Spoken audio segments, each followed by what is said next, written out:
राजनीति में सज्जनता एवं संवेदनशीलता के वाहक अटल जी, डॉक्टर शिव शक्ति बख्शी। हर चुनौती से दो हाथ मैंने किए, आंधियों में जलाए हैं बुझते दिए। देश के पूर्व प्रधानमंत्री भारत रत्न अटल बिहारी वाजपेयी भारतीय राजनीति के उन शिखर पुरुषों में से एक हैं जिन्होंने इतिहास की धारा को मोड़ा।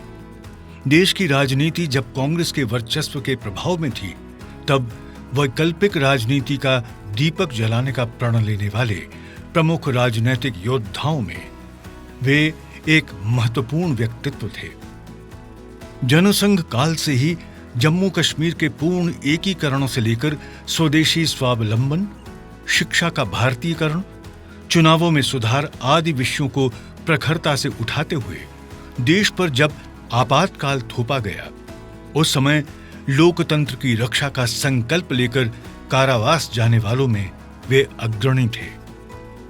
जनता पार्टी शासन के दौरान भारत के विदेश मंत्री के रूप में विदेश नीति के नए आयामों से उन्होंने देश का परिचय कराया तथा संयुक्त राष्ट्र में पहली बार हिंदी में दिया गया उनका भाषण हमारे राष्ट्रीय स्वाभिमान के लिए एक मील का पत्थर साबित हुआ। राजनीति की रपटीली राहों से गुजरते हुए वे सदैव अटल रहे। परिणामतः देश की जनता उन्हें देश के प्रधानमंत्री के रूप में देखने लगी। देश के पहले पूर्णतः गैर कांग्रेसी प्रधानमंत्री के रूप में 3 बार शपथ लेने वाले अटल जी ने देश को परमाणु शक्ति संपन्न तो किया ही, साथ ही कारगिल युद्ध में देश का नेतृत्व कर विजयश्री दिलाई। विकास एवं सुशासन के नए युग की शुरुआत करने का भी श्रेय अटल जी को जाता है। वैचारिक कवि, देश के राजनीतिक क्षितिज पर दीर्घकाल तक देदीप्यमान रहे अटल बिहारी वाजपेयी आजीवन भारतीय सभ्यता एवं सांस्कृतिक विरासत के वाहक बने रहे। इस तथ्य का प्रबलतम प्रमाण उनकी कविताएं हैं। वाजपेयी जी ने जीवन भर अपने कवि स्वरूप को नहीं छोड़ा। उनका कवि हृदय उन्हें नितांत राजनीतिक व्यक्तित्वों से पृथक करता है। हिंदू तन मन, हिंदू जीवन, रग रग हिंदू मेरा परिचय। ये कविता वाजपेयी जी ने तब लिखी थी जब वे 10वीं कक्षा के छात्र थे, अर्थात अपनी पहचान और विचारधारा के प्रति वे बाल्यकाल से स्पष्ट थे। अटल जी की आत्मा कवि की थी और जीवन एक पत्रकार का। कहना न होगा 1947 में मिली आजादी को वो अधूरी मानते रहे। 15 अगस्त 1947 के दिन वे कानपुर के डीएवी हॉस्टल में बेहद विचलित होकर बैठे थे। उन्होंने अखंड भारत की स्वाधीनता का स्वप्न देखा था, खंडित भारत की स्वाधीनता का नहीं। दो सीमाओं पर चल रहे मर्मांतक भीषण नरसंहार ने उनके कवि हृदय को खरोंच डाला। मौन कवि ने कविता लिखी, स्वतंत्रता दिवस की पुकार। 15 अगस्त का दिन कहता, आजादी अभी अधूरी है, सपने सच होने बाकी हैं, रावी की शपथ न पूरी है। जन की लाशों पर पग धरकर आजादी भारत में आई, वे अब तक हैं खाना बदोश, गम की काली बदली छाई। कलकत्ते के फुटपाथों पर जो आंधी पानी सहते हैं, उनसे पूछो 15 अगस्त के बारे में क्या कहते हैं। लेकिन अटल जी हार मान लेने वाले व्यक्तित्वों में से नहीं थे। उन्होंने आजन्म भारत विभाजन का विरोध किया और एक संपूर्ण संगठन को इस मनोदशा के लिए आंदोलित किया। टूटे हुए सपनों की कौन सुने सिसकी, अंतस को चीर व्यथा पलकों पर ठिठकी। हार नहीं मानूंगा, रार नहीं ठानूंगा, काल के कपाल पर लिखता मिटाता हूं, गीत नए गाता हूं, गीत नए गाता हूं। साहित्य इतिहास के दृष्टिकोण से देखा जाए तो अटल जी नवगीत के प्रणेता कवि हैं। इस तथ्य को जानने और समझने के बावजूद मार्क्सवादी आलोचकों ने उनके महत्वपूर्ण साहित्यिक योगदान की राजनीतिक दुर्भावना से प्रेरित होकर सदैव उपेक्षा की। इन सब के बावजूद अटल जी ने साहित्यिक राजनीतिक दुरभिसंधियों को लगातार बेनकाब किया।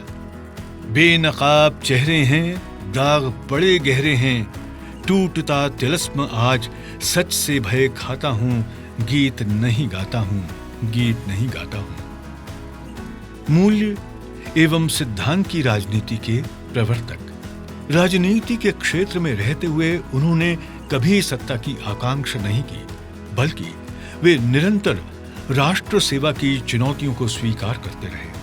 भारतीय जनता पार्टी के प्रथम राष्ट्रीय अध्यक्ष निर्वाचित होने पर बंबई अधिवेशन 1980 में उन्होंने कहा था, भारतीय जनता पार्टी का अध्यक्ष पद अलंकार की वस्तु नहीं है, वस्तुतः ये पद नहीं दायित्व है, प्रतिष्ठा नहीं परीक्षा है, अधिकार नहीं अवसर है, सत्कार नहीं चुनौती है। राजनैतिक क्षेत्र में समस्याओं के पीछे वे नैतिक संकट को मानते थे। उनका मानना था, मूलतः हमारा संकट नैतिक संकट है।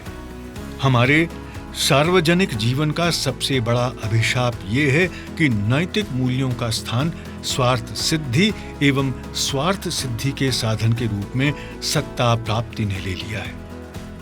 उनका मानना था कि नैतिकता का संकट समाज में दोहरे मानदंड स्थापित करता है, जिससे भाई भतीजावाद को बढ़ावा मिलता है और राजनीति दूषित होती है। दोहरे मानदंड से उपजने वाली समस्या पर उनका कहना था, इस प्रकार की प्रक्रिया केवल शासक वर्ग तथा राजनीतिक दलों को प्रभावित करके नहीं जाती, वो समूचे समाज, नौकरशाही, उद्योगपतियों, व्यापारियों, यहां तक कि आम लोगों को भी अपने चंगुल में लपेट लेती है। स्वार्थ सिद्धि तथा जैसे भी हो अपना काम बना लेने की हवा चल पड़ती है। परिणामतः राष्ट्र की नैतिक शक्ति का ह्रास हो जाता है और राष्ट्र संकटों का सफलतापूर्वक सामना करने की क्षमता खो बैठता है। नैतिक मूल्यों के संकट के समाधान के रूप में उन्होंने सिद्धांत आधारित राजनीति की कल्पना की थी। उनका मानना था, हम जनता को तभी संगठित कर सकेंगे, हमारी बात वो तभी सुनेगी जब हम उसके मन में अपनी विश्वसनीयता स्थापित कर सकें, उसे हम ये विश्वास दिला सकें कि हमारा उद्देश्य केवल स्वार्थ सिद्धि और सत्ता हथियाना नहीं है। हमारी राजनीति कुछ मूल्यों, कुछ सिद्धांतों पर आधारित है। भारतीय राजनीति में अनुपम विरासत। अटल जी ने भारतीय राजनीति में एक अनुपम विरासत छोड़ी है।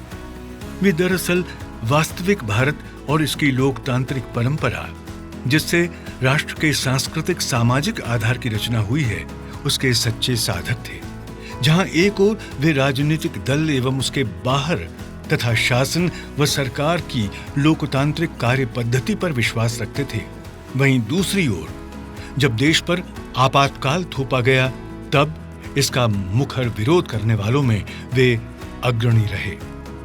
लोकतंत्र उनकी राष्ट्रभक्ति की आत्मा रही, क्योंकि प्राचीन काल से भारतीय परंपराओं की विविधता का सामंजस्य लोकतांत्रिक भावना से ही बिठाया गया। राष्ट्रीय एवं अंतर्राष्ट्रीय विषयों पर भी वे लोकतांत्रिक समाधान के ही सदैव पक्षधर रहे। अपने लंबे संसदीय जीवन में विपक्ष में रहते हुए भी उन्होंने देश के संसदीय इतिहास पर अपनी अमिट छाप छोड़ी है। ये उनका भारतीय समस्याओं पर गहरा दृष्टिकोण ही था, जिस कारण वे भारतीय मूल्यों एवं विचारों के आधार पर उनका समाधान ढूंढने में हमेशा सफल रहे। जमीनी सच्चाइयों से जुड़े होने के कारण उनके दृष्टिकोण का सम्मान उनके राजनीतिक विरोधी भी करते थे। पूरे देश का उन पर इतना विश्वास था कि संकट के समय दूसरे राजनीतिक दलों के भी लोग उनसे परामर्श लेते थे। मां भारती के एक सच्चे सपूत की तरह अपने पूरे राजनीतिक जीवन में उन्होंने कई बार दलगत राजनीति से ऊपर उठकर निर्णय लिए एवं दल के हित से ऊपर राष्ट्रहित को रखा। जब देश पर आपातकाल थोपा गया, राष्ट्रहित में जनसंघ का विलय जनता पार्टी में कर दिया गया। सिद्धांतनिष्ठ एवं विचारधारा पर वे हमेशा अडिग रहे और इन पर किसी भी प्रकार के समझौते से इनकार करते हुए जनता पार्टी से निकलकर अपने सहयोगियों के साथ भारतीय जनता पार्टी की स्थापना की। सिद्धांतनिष्ठ एवं मूल्य आधारित राजनीति पर उनका अटूट विश्वास था। भारतीय राजनीति के वे ऐसे शिखर पुरुष थे जिनके जादुई शब्द जन जन को प्रेरणा से भर देते थे। लोग उन्हें देश के प्रधानमंत्री के रूप में देखना चाहते थे और ये स्वप्न उनके प्रति निरंतर बढ़ते जन समर्थन से संभव भी हुआ। अटल जी के नेतृत्व में देश ने हर क्षेत्र में अपना झंडा बुलंद किया। भारत एक शांति प्रिय परमाणु शक्ति के रूप में उभरा तथा अंतर्राष्ट्रीय दबावों में भी नहीं झुका। अटल नाम के अनुरूप वे दबावों में नहीं झुके और वैश्विक स्तर पर चुनौतियों को भारत की आंतरिक शक्ति प्रकट करने का अवसर बना दिया। उन्होंने सुशासन एवं विकास की ऐसी गंगोत्री बहा दी जिससे देश में आधारभूत संरचनाओं में अभूतपूर्व विकास हुआ और अनेक क्षेत्रों में भारत स्वावलंबी बना। उन्होंने अपने एक भाषण में ठीक ही कहा था कि काल के कपाल पर उन्होंने अमिट रेखाएं खींच दी हैं। उनके द्वारा दिखाया गया प्रकाश आज के उभरते न्यू इंडिया का पथ प्रदर्शक बन गया है। अटल जी ने पीढ़ी दर पीढ़ी जन जन को देशभक्ति एवं देश प्रेम से ओतप्रोत हो राष्ट्र जीवन में योगदान के लिए प्रेरित किया। एक राजनैतिक आंदोलन जो देश की राजनीति में एक विकल्प देने के लिए आया। अटल जी पहले गैर कांग्रेसी प्रधानमंत्री जिन्होंने अपना कार्यकाल भी पूरा किया ने एक नया इतिहास रच दिया। ये एक ऐसा इतिहास था जिसमें उनकी अग्रणी भूमिका थी और जिसकी विरासत को आज करोड़ों लोग नमन कर रहे हैं। एक दूरदृष्टा, लोकतंत्र में आस्था रखने वाले, आम सहमति की राजनीति में विश्वास करने वाले अटल जी राजनीति में सज्जनता एवं संवेदनशीलता के वाहक थे। वे कवि थे, वे पत्रकार थे, वे राजनेता थे, वे विचारक थे, वे अद्भुत संभाषक थे और इन सभी व्यक्तित्वों के संग साथ वे अपने जीवन को देश प्रेम के लिए होम कर देने को आतुर महान देशभक्त थे। उनकी पुनीत स्मृति को बारंबार प्रणाम।